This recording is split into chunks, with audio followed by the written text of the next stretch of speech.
is a big day.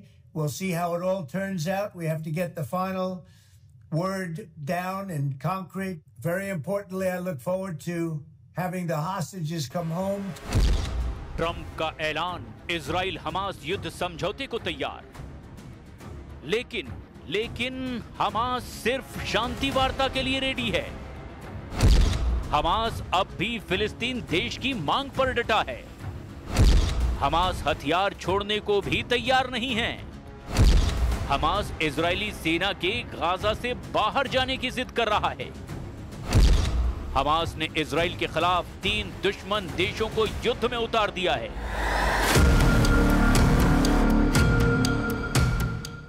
Trump ने बहुत बड़ा दावा किया है। ट्रंप बहुत खुश हैं। ट्रंप ने हमास के होश ठिकाने लगाने का ऐलान किया है। इससे इजराइल हमास युद्ध समझौता मुमकिन है जल्द फाइनल हो जाए। मुमकिन है कि गाजा में बारूदी तहलका थम जाए, मगर इजराइल युद्ध से दूर नहीं रह पाएगा। इजराइल के 3 दुश्मन देशों ने घेरना शुरू कर दिया है। बड़ी लड़ाई की तैयारी है। अब लड़ाका ग्रुप नहीं, सीधे सेनाओं की टक्कर हो सकती है। मतलब गाजा से भी विनाशकारी जंग शुरू होने वाली है। पहले तो हमास ही युद्ध का खात्मा करेगा, ये भी अब तक पक्का नहीं है। हमास ने ट्रंप को खुश करने के लिए शांति संदेश भेज दिया है, लेकिन इतनी शर्तें उसके साथ बताई है जिस पर नेतन्याहू को राजी कर पाना आसान नहीं है। हालांकि ट्रंप हमास के मैसेज मिलने के बाद अपनी पीठ खुद थपथपा रहे हैं। 8 मुस्लिम देशों को बार-बार धन्यवाद दे रहे हैं। And thank you all to those great countries that helped. We were given a tremendous amount of help. Everybody was unified in wanting this war to end and seeing peace in the Middle East. And we're very close to achieving that. Thank you all, and everybody will be treated fairly.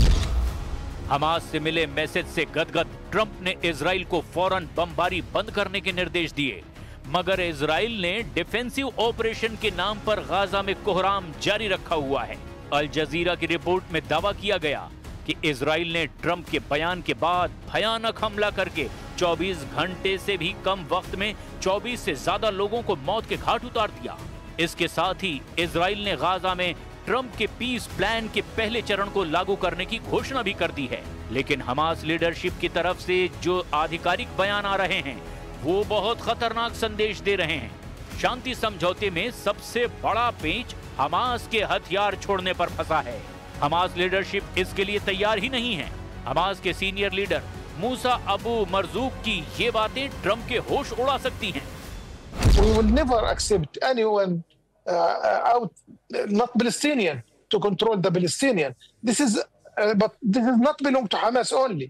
This belong all of the Palestinian and the Palestinian Authority and the PLO. They should say what their response about this.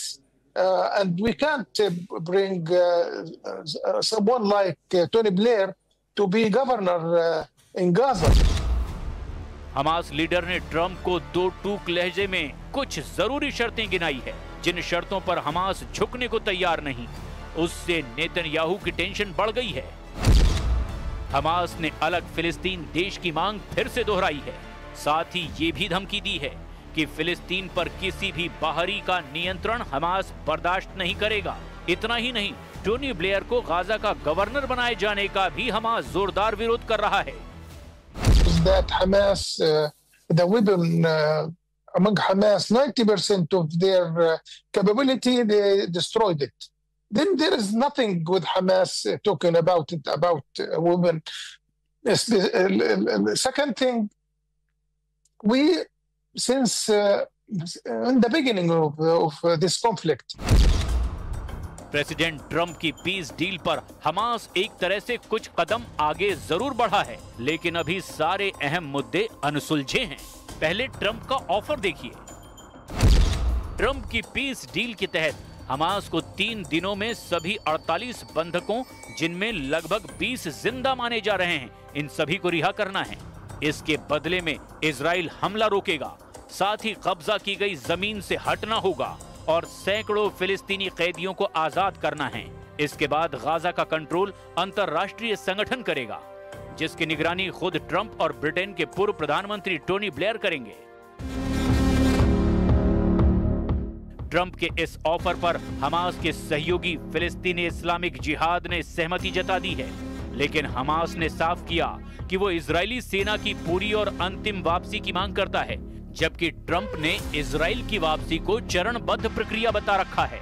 इसीलिए Hamas भी हथियार छोड़ने को तैयार नहीं है, यानी स्थायी शांति की गारंटी देने वाला अब भी कोई नहीं है।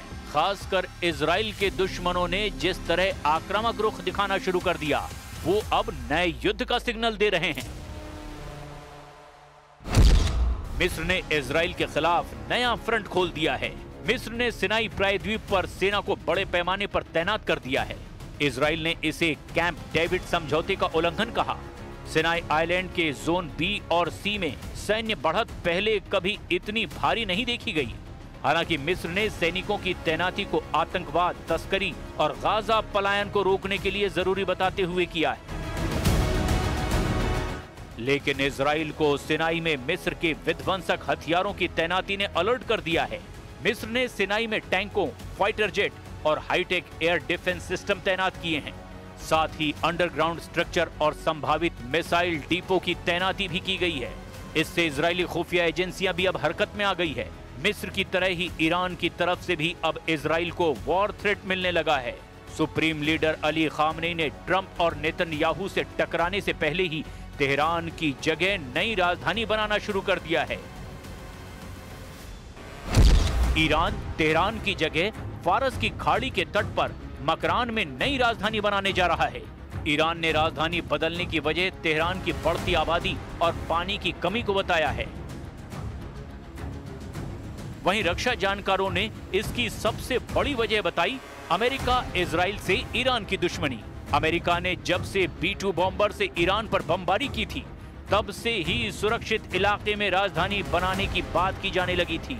अब इस आइडिया को सुप्रीम लीडर अली खामनेई ने भी हरी झंडी दे दी है।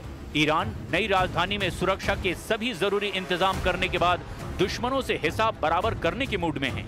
इस सब के बीच तुर्की ने मोसाद एजेंट को गिरफ्तार करने का दावा करके पीएम नेतन्याहू को एक नई टेंशन दे दी है। तुर्की ने सेरकान चीचेक नाम के मोसाद एजेंट को पकड़ने के बाद इजराइल को धमकी दी है। मतलब इजराइल के लिए ज्यादातर मोर्चों पर मुसीबतें खड़ी हो चुकी है और अगले कुछ दिन पीएम नेतन्याहू पर बहुत भारी साबित हो सकते हैं।